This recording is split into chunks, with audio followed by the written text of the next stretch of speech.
ह्या आहेत आळ्या तयार होण्यासाठी माशांनी जी अंडी घातलेली आहेत, जेव्हा हे कोंबड्यासाठी अतिशय उपयुक्त आहे. काय रे दादू? चप्पल. हा चप्पल तू बनवला कशाचा? पावसामुळं काही कामं पण होत आहेत आणि ब्लॉग सुद्धा शूट करता येई नाही.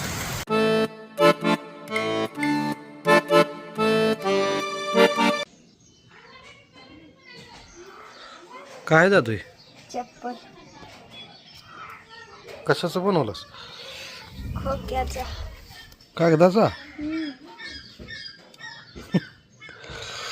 मस्त बनवलं की रे. घाल चलून दाखव बरोबर.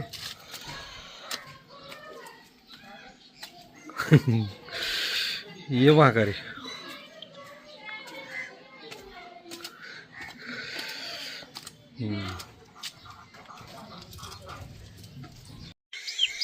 व्यवसाय करायचा म्हटलं तर आपण थोडंसं प्रयोगशील असायला पाहिजे नेहमी. आणि ह्याच्यात एक भाग म्हणून मी जे गोळी पेंड आणलेली आहे, ह्या गोळी पेंडमध्ये आळ्या निर्मिती करायची एक यूट्यूबलाच मी बघितलेला होता व्हिडिओ. आणि त्या आळ्या निर्मिती करण्यासाठी गोळी पेंडला थोडंसं ओलं केलं, त्यात थोडासा भुसा टाकला आणि मग आळ्या त्याच्यात निर्माण झाल्या 2-4 दिवसामध्ये. कारण ह्या आळ्या आणि गोळीपेंड असं दोन्ही मिळून जे पौष्टिक होणार आहे कोंबड्यांसाठी, तर त्याच्यामुळे अंडी देण्याचं प्रमाण जे आहे तर ते वाढतं. कारण कॅल्शियम वगैरे भरपूर त्यांना भेटतं कोंबड्यांना. आणि हा प्रयोग मी केला आणि तो सक्सेस पण झाला. तुम्ही बघू शकता. आता सिम्पली अशा पद्धतीनं पोत्यावर गोळीपेंड घेतली आणि त्याच्यामध्ये थोडंसं पाणी अशा पद्धतीनं टाकून ते ओलसर करून घेतलेलं आहे. सिम्पली अशा पद्धतीनं ह्याच्यावर पाणी टाकून हे ओलं करून घेतलेलं आहे. आणि एक दिवस हे अशा पद्धतीनंच उघडं ठेवायचं, जेणेकरून त्याच्यावर माशा बसतील.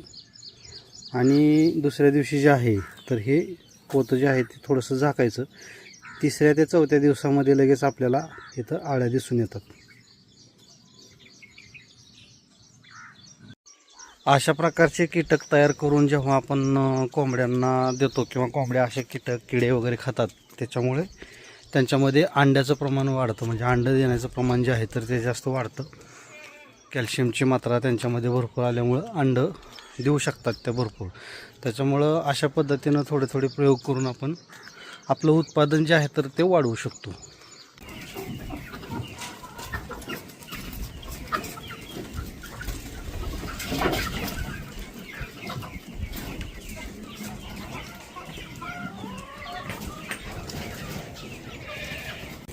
तर आपण बघू शकता, सकाळी आपण इथं जे गोळीपेंड घेतली आणि त्याला ओलं केलेलं होतं, तर हे जे पांढरं दिसतंय, हे जे तुम्हाला नीट दाखवतो बघा, हे जे पांढरं आहे, हे आहेत आळ्या तयार होण्यासाठी माशांनी जे अंडी घातलेली आहेत. ज्या वरच्या माशा आल्या होत्या त्यांनी अंडी घातलेले आहेत आणि आता ह्यामधून आळ्या बाहेर पडतात. म्हणजे आळ्या तयार झाल्याच म्हणायचं थोडक्यात. हे अंडे आहेत माशांची आणि ह्याच्याच आळ्या तयार होतात. आणि ह्याच आळ्या पुन्हा मोठ्या झाल्यानंतर आपण कोंबड्याला टाकायचं आणि कोंबड्याला टाकल्यामुळं कोंबड्या अंडी चांगल्या प्रकारे देतात. आता 2च दिवस झालं हे प्रयोग करायला, तर अंड्याची संख्या वाढलेली आहे. झालं बघा चालू आता रोजच्यासारखंच. भयंकर पाऊस येणार आता, कारण ढग बघा, हे बघा मान्सून खरंच आलेला आहे.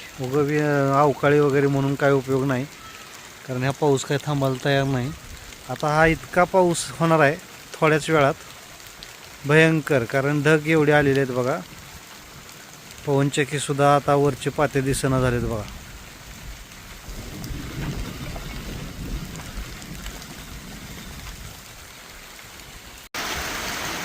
हे बघा चालू झाला पाऊस आणि आता पवनचक्की पूर्णच गेले बघा वरची.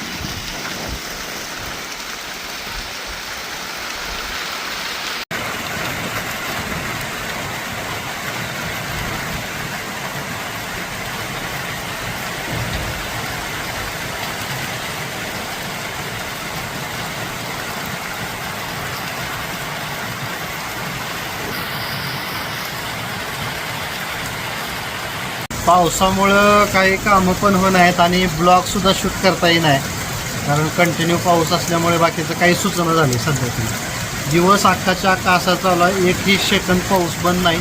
थोडा वेळ तेवढाच बंद होतोय, अजून चालू. आता तर इतका पाऊस चालू आहे भरपूर.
हे बघा, मी अशा पद्धतीनं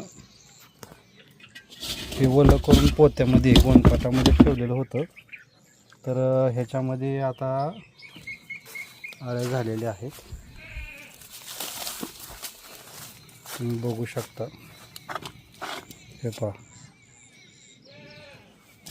हे कोंबड्यासाठी अतिशय उपयुक्त आहे खाद्य. ह्याच्यामुळे अंड्याचं प्रमाण वाढतं.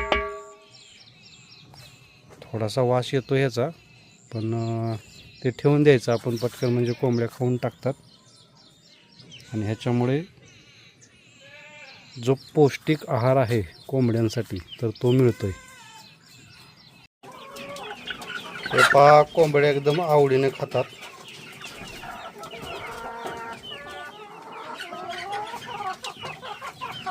हा ब्लॉग आपण इथं संपवत आहोत. आजचा ब्लॉग तुम्हाला कसा वाटला नक्की कमेंट करून सांगा आणि व्हिडिओला लाईक करा. आपल्या चॅनलला सबस्क्राईब करा. भेटूया उद्याच्या ब्लॉगमध्ये. नमस्कार.